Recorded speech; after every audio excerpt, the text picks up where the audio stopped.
Hey, it is 9:01 p.m. Spent the day at my City Hall, Village Hall this morning.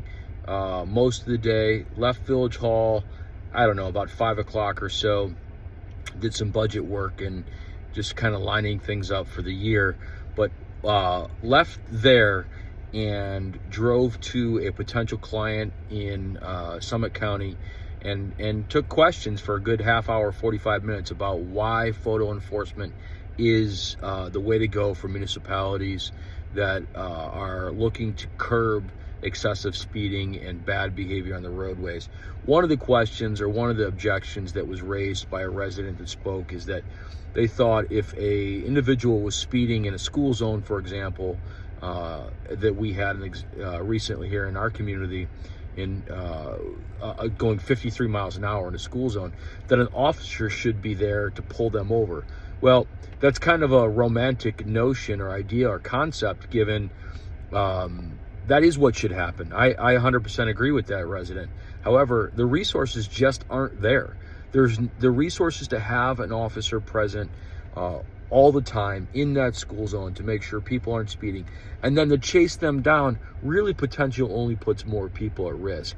So although it's a romantic idea, it's just not reality. This particular community, it's a community of about 5,000 people. They're only working 2 officers on duty at a time. That's all they can afford. That's all they can manage. So taking one of those officers off the road and putting them in a school zone so they can chase down a car that's going 60 some miles an hour in a school zone during the school day only puts more people at risk. So here I am, 9 o'clock at night, out here talking to people in communities and municipalities about why photo enforcement really is the most effective, cost-efficient, modern technology to combat bad behavior. So, and then ultimately those resources don't cost your taxpayers a thing, and they supplement your ability to put more police officers on the streets to fight crime.